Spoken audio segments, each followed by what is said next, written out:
क्या बुर्के की वजह से शाइस्ता को नहीं पकड़ पा रही पुलिस? अशरफ के ससुराल में ऐसा क्या हुआ मचा बवाल? न विदेश भागी न प्रयागराज में छिपी है शाइस्ता।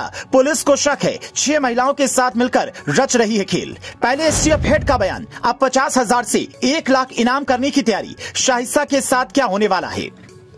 क्या यूपी एसटीएफ के जवान अतीक की पत्नी शाइस्ता को बुर्के की वजह से नहीं पकड़ पा रही हैं? जिस लड़की ने अपना पूरा बचपन पुलिस वालों के बीच बिताया, क्या वो पुलिस को चकमा देने में इतनी माहिर है कि बड़े बड़े अधिकारी भी मात खा जा रहे हैं? कोई कहता है कि विदेश भाग गई, कोई कहता है कि प्रयागराज में कहीं छिपी है, लेकिन पुलिस को जो इनपुट मिले हैं उसके मुताबिक शाइस्ता देवर अशरफ के ससुराल में छिपी थी। यूपी पुलिस ने वहाँ भी छापा मारा, जिसके बाद सबके होश उड़ गए। पहले सुनिए छापेमारी के दौरान क्या हुआ, फिर बताते हैं कि यूपी पुलिस ने शाइस्ता को पकड़ने के लिए कौन सा नया प्लान बनाया है और शाइस्ता के लेडी डॉन बनने की कहानी क्या है।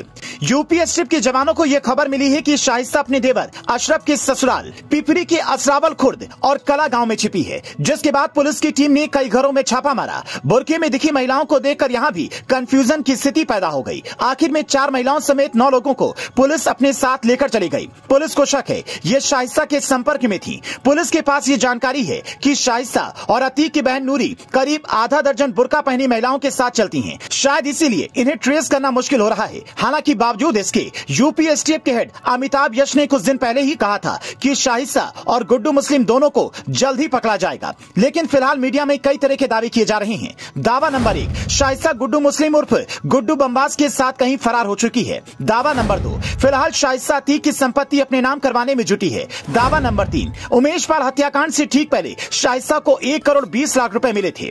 दावा नंबर 4, कहा जा रहा है कि हवाला के जरिए अतीक के वकील ने ये पैसे पहुंचाए। दावा नंबर 5, बवाल से पहले न सिर्फ शाइस्ता के घर पार्टी हुई, बल्कि उसने शूटर्स को पैसे दिए।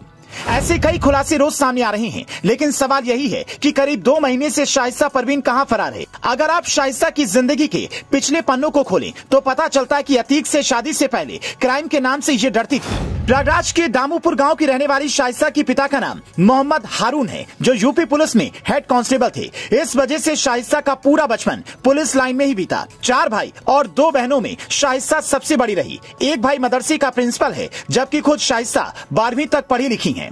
साल 1996 में जैसे ही अतीक अहमद से शादी हुई, शाइस्ता की जिंदगी में बहुत बड़ा परिवर्तन आया। मायके में जहां पिता उसे कानून के हद में रहने की शिक्षा देते थे, वहीं पति अतीक हर वक्त कानून तोड़ने की बात करता था। कहते कि इंसान जिस माहौल में रहता है वैसे ही हो जाता है। शाइस्ता को शुरुआत में इस बात का डर था कि बुरे का अंजाम बुरा होता है, इसीलिए खुद को घर के काम और बच्चों तक ही सीमित रखती थी। अगर उसने आज भी ऐसे ही किया होता तो शायद पुलिस पीछे न पड़ी होती। पर जैसे ही अतीक साबरमती जेल में गया, शाइस्ता ने अतीक के गैंग पर अपनी पकड़ बनानी शुरू कर दी। कहते हैं कि शादी के कुछ वक्त बाद ही शाइस्ता के छोटे भाई ने अतीक के जमीन वाले अवैध कारोबार को संभालना शुरू कर दिया, जो फिलहाल लखनऊ की जेल में बंद है। कहा तो ये तक जा रहा है कि अतीक के कहे जाने के बाद शाइस्ता गुड्डू मुस्लिम के साथ मिलकर बदले का प्लान बना रही है, और उसने ये भी कह दिया है कि अब हमें अपने रूप में आना होगा। इसीलिए यूपी पुलिस के लिए सबसे बड़ी चुनौती ये है कि उसे जल्द से जल्द कैसे पकड़ा जाए। ऐसे वक्त में पुलिस पब्लिक से भी मदद लेती है। शाइस्ता पर इनाम राशि 50,000 से बढ़ाकर 1 लाख करने की तैयारी है।